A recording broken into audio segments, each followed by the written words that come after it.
first, we have breaking news from moments ago. President Trump is calling on the FBI and the Justice Department to look into the relationships between Jeffrey Epstein and a number of prominent Democrats. The names on that list include Bill Clinton, Larry Summers, Reid Hoffman, and many others. The president made that announcement in a social media post. He went on to accuse Democrats of trying to use the Epstein investigation as a way to deflect criticism on the government shutdown. He also says this is a Russia scam. Let's bring in CBS News White House reporter Aaron Navarro. Aaron, thank you for joining us today. What does the president say is the reason for this investigation? That Democrats brought up this Epstein, in his words, quote, hoax to try and from their involvement, their creation of this government shutdown just ended recently, and quote, all of their other failures. So now saying, the story is out of paying such attention to the ties between me and Jeffrey Epstein, which the White House and Trump have said that they have severed their ties decades ago. He's saying to instead look at prominent Democrats. You mentioned former President Bill Clinton, the former Treasury Secretary Larry Summers, as well as Democratic mega donor Reid Hoffman, who's been mentioned by Trump a couple times this year in terms of investigations. But now this is the next tangible step that he's taking to try and get some of the focus when it comes to Epstein to instead potentially implicate the Democrats, which is something that he actually ran on in his 2016 campaign, but is all notable now given the week and what we have learned in those emails in regards to the Trump-Epstein relationship. And Aaron, I think I already know the answer to this, but obviously the House is set to vote on releasing the full Epstein files next week. But then it also has to go to the Senate and ultimately the president's desk. Has the president indicated at all whether or not he'll actually sign it if it gets to him? Yeah, Mugo, he has not. What we saw earlier this week, actually, were White House officials at least talking to one Congresswoman, Lauren Boebert of Colorado, in what has been reported as a sort of pressure campaign to get her to not sign on to that petition to release more files in the House. She, of course, has stood by her decision to sign on to that. I think it's going to be really interesting to see what happens in the Senate, where we don't really know exactly how many Republicans will vote to disclose more Epstein files, though we have seen a couple say that they will.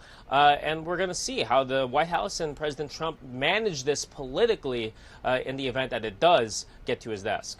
Aaron Navarro, I know you'll be watching that one. Thank you so much for joining us today. Now, this is also a story on Capitol Hill where Georgia Representative Marjorie Taylor Greene joined CBS Mornings earlier. She criticized her Republican colleagues for failing to release the full Epstein files, but she is still defending the president. Take a listen. It's for the victims. These women have been waiting, some of them for decades. I talked to several victims that were raped by Jeffrey Epstein back in the 90s. And so this is information that has needed to come out for a very long time. And the American people have demanded it. And so the American people deserve to see transparency from their government. Rich, powerful people should not be protected. That is completely wrong.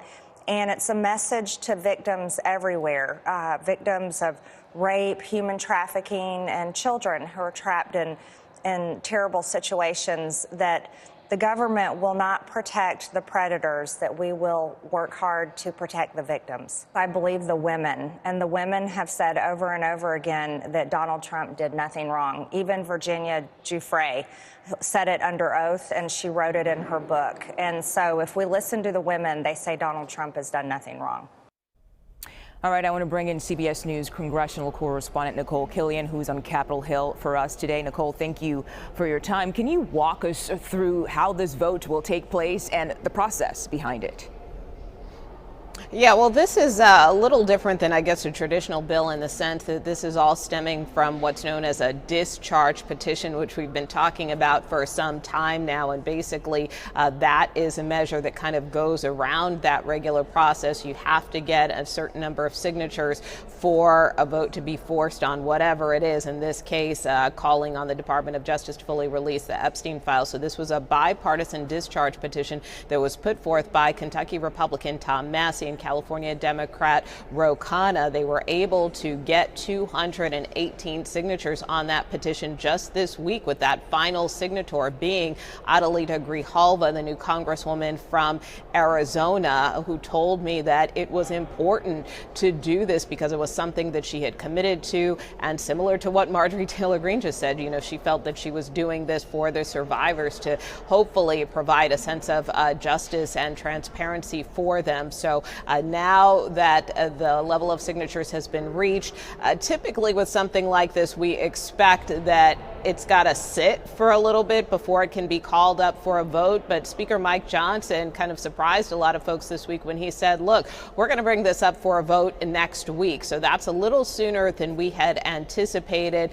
And it's really just a question of the process and how they try to do this, if they will bring it up like a regular piece of legislation, or if they will do something known as a suspension of the rules, where they try to fast track a bill even more. In that case, it would require more votes for this to pass. But we have already heard from Democratic leader Hakeem Jeffries this morning, who said in an interview he believes that this will be a decisive vote.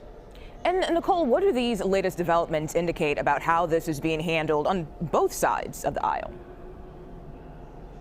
Well, look, I mean, obviously there is bipartisan support for this in terms of the measure that I just outlined. There are certainly many Republicans, and as you heard from Marjorie Taylor Greene, who feel that it's important to, just hold this vote, again, to compel the Justice Department to release more information. And now, that being said, the House Oversight Committee has continued to do its work surrounding the ongoing investigation into how this Epstein matter has been handled. We have seen the committee release thousands of pages of documents, including this week. So there are some who feel, look, let the House Oversight Committee do its work.